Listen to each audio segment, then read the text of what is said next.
Shalom. Shalom. Shalom. Shalom. Saya Gembala Jemaat GBI Fatwa 25. Tuhan akan tuntun kita melihat mujizat Tuhan terjadi dalam pekerjaan usaha, keluarga kita, dan di mana kita berada. Gereja ini akan dipakai untuk membawa dampak bagi semua orang-orang di wilayah Jakarta Selatan. Pendeta Temi Berhitu dilantik menjadi pendeta penuh pada tahun 2004. Pendeta Helena Berhitu telah terlebih dahulu dipanggil Tuhan pada 23 Mei 2010 yang lalu.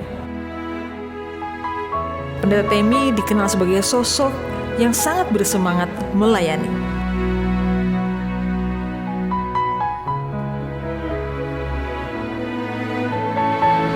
Om Temi udah belajar duluan. Iya.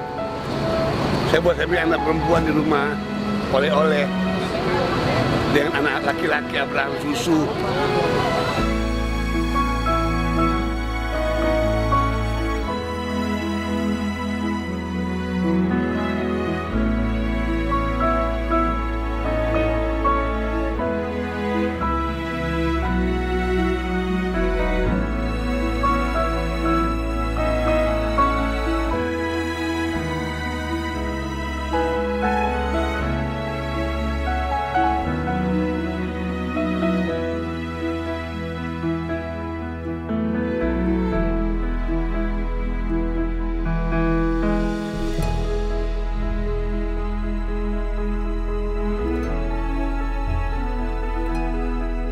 Saudara, bukankah roti yang kita pecah-pecahkan adalah bersumpah dengan tubuh Kristus?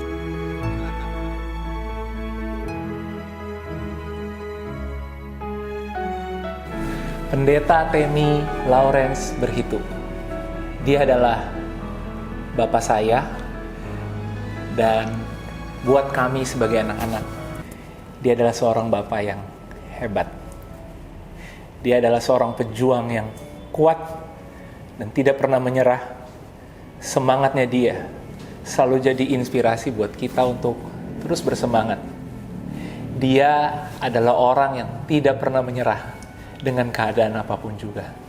Dia adalah orang yang tetap memperkatakan apa yang jadi firman Tuhan, kebenaran, meskipun keadaan, kenyataan tidak serupa dengan apa yang firman Tuhan katakan.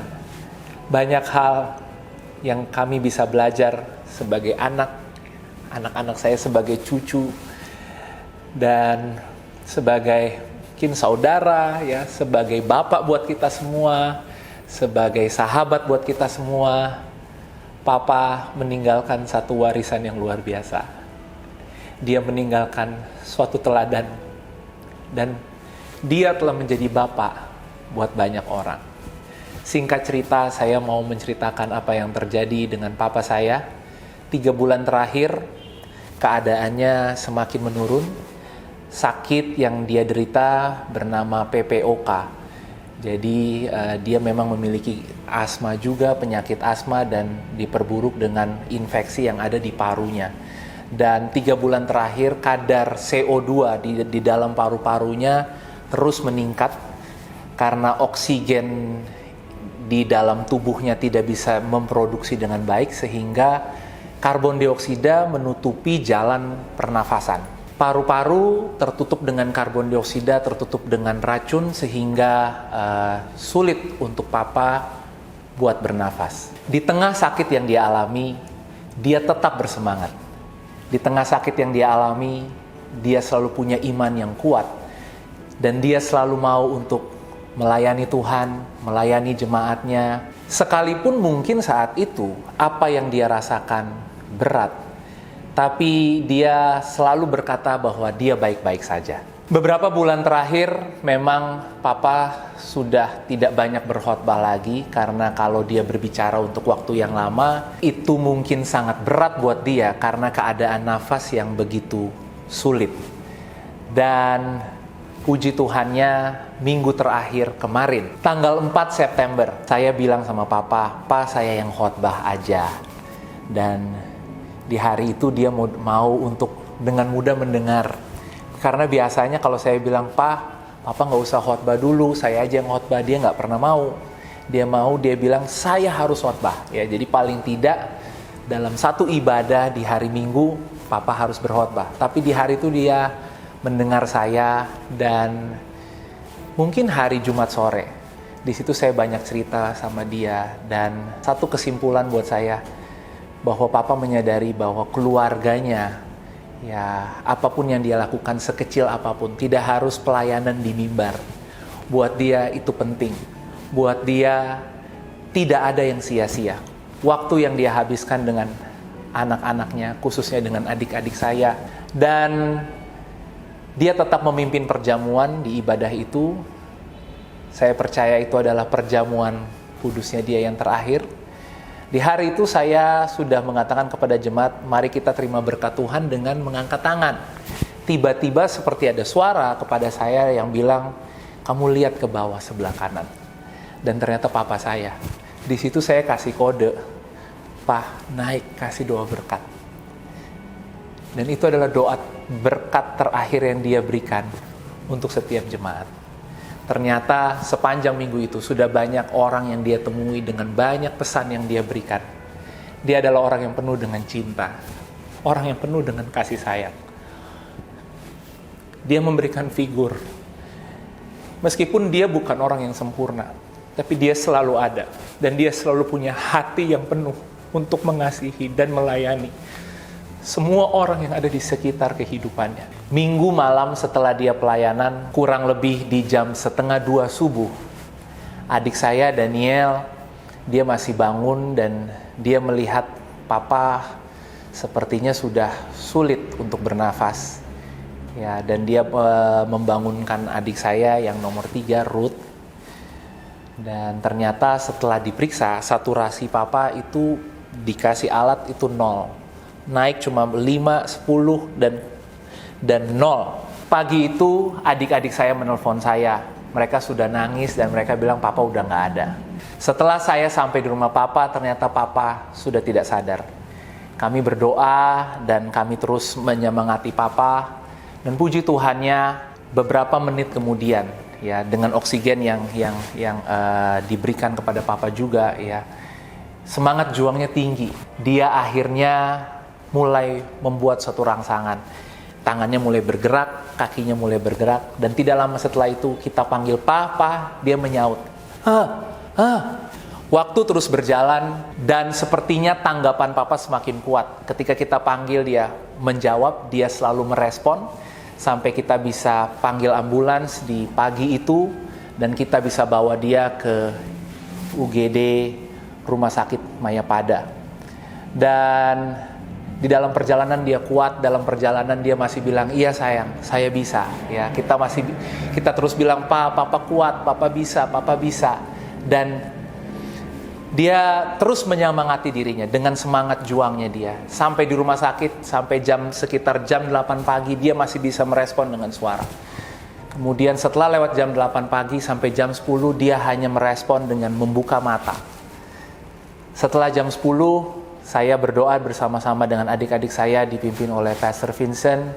Dan kami tahu bahwa waktunya papa sudah tidak lama lagi. Setelah itu, papa sudah tidak memberikan respon lagi, baik lewat gerakan maupun lewat suara, dan kami hanya menunggu waktu karena dokter berkata bahwa sudah sulit untuk ditolong dan papa tidak bisa diberikan juga alat bantu seperti ventilator karena organ-organ tubuh yang papa punya sudah tidak kuat lagi. Sehingga hari itu kita percaya bahwa Tuhan sedang mempersiapkan hati kita. Menariknya adalah seperti ini. Hari itu hari Senin pagi 1:30 pagi. Dan papa meninggal di hari Selasa subuh di jam yang sama, di jam 1:30 pagi. Seperti papa memberikan 1 hari untuk dia memberikan waktu bagi anak-anak, bagi jemaat untuk bersiap. Mungkin kalau kita mengingat cerita 12 tahun yang lalu apa yang terjadi dengan mama, bukanlah hal yang mudah untuk kami sebagai keluarga dan juga buat semua jemaat, karena mama pergi dengan begitu mendadak. Tapi di hari itu papa seakan-akan memberikan 1 hari tepat seperti waktu persiapan untuk semua anak-anak dan semua jemaat bersiap. Sehingga ketika Papa sudah tidak ada di hari itu, ya di hari Selasa jam 1:30 pagi, dan kembali adik saya Daniel yang menyadari bahwa Papa udah nggak ada. Dan kami cuma percaya satu hal, Papa kasih waktu untuk kita bisa mempersiapkan semuanya, untuk kita sebagai anak-anak bisa cerita apa yang mungkin kita belum bisa cerita sama dia. Dan di hari itu, dalam satu hari itu, kita bisa untuk bercerita, kita bisa mengungkapkan perasaan kita. Saya percaya semuanya Tuhan sudah atur dengan sempurna. Meskipun hari ini kita belum bisa mengertinya, tapi saya percaya Papa telah meninggalkan suatu warisan yang kekal. Bukan secara materi, bukan yang kita terima di tangan kita, tetapi suatu warisan yang tidak akan pernah hilang, tidak akan pernah mati. Suatu semangat, suatu pengabdian, suatu kasih, dan suatu ketulusan yang tidak pernah bisa dibayar oleh apapun juga. Mari setiap kita, saya mengajak kita untuk menghidupi suatu legacy yang telah diberikan oleh Bapak Pendeta Temi Berhitu. Puji Tuhan, Tuhan Yesus memberkati. Tuhan sayang saya dan saudara. Saya juga sayang saudara. Tidak ada lain. Kalau mungkin ada kesalahan saya kepada saudara mungkin yang tidak baik barangkali, ya saya mohon maaf. Ya, saya mohon maaf. Baik di rumah, ya, saudara yang di sini. Tapi saya harus ngomong dengan saudara hari ini. Ini pesan penting yang Tuhan taruh buat saya, harus ngomong. Tidak bisa saya abaikan. Amin. Semua siap? Di rumah banyak berdoa dan berjaga-jaga. Ini perjuangan. Curahkan berkat rohani, berkat jasmani, sukacita, damai sejahtera, keberhasilan, kesuksesan, keberuntungan, kelimpahan tercurah dalam nama Tuhan Yesus Kristus. Bawa anak-anakmu semua dari kemenangan pada kemenangan, dari kemuliaan pada kemuliaan, dari pengharapan pada pengharapan, dari iman kepada iman, dalam nama Tuhan Yesus Kristus. Kasih dari Bapa Surgawi, anugerah dari Tuhan Yesus Kristus, serta persekutuan dalam kuasa Roh Kudus menyertai setiap kita siang ini sampai Maranatha. Tuhan Yesus datang kedua kali menjemput kita semua yang percaya kepadanya. Haleluya, amin. Tuhan Yesus berkati.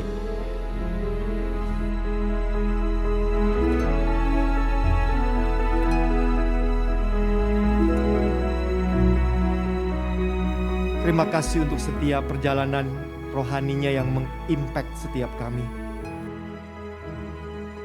Kami semua berdiri dengan bangga di hadapan tahta kasih karunia. Ya, kami adalah anak-anaknya. Kami telah menerima didikan. Kami telah diajar. Kami telah diurapi. Didoakan. Terima kasih untuk hamba-Mu.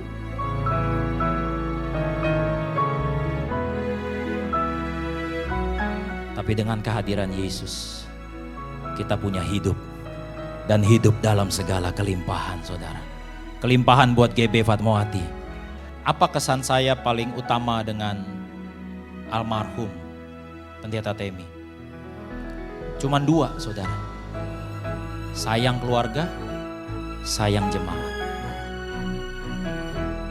Kita bersyukur Tuhan Yesus memberikan satu keteladanan yang sangat baik.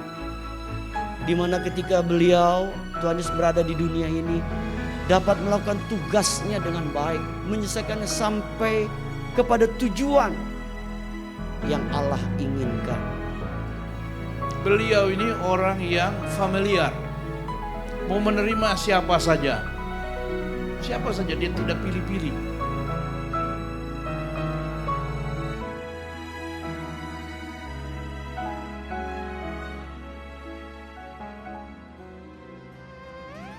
Allah yang bela, siapa lawan Dia?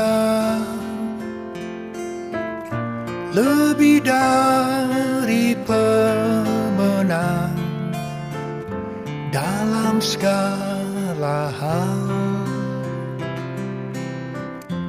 ku pasti dapat lakukan semua. Yesus yang beri kekuatan, oh terpujilah namanya.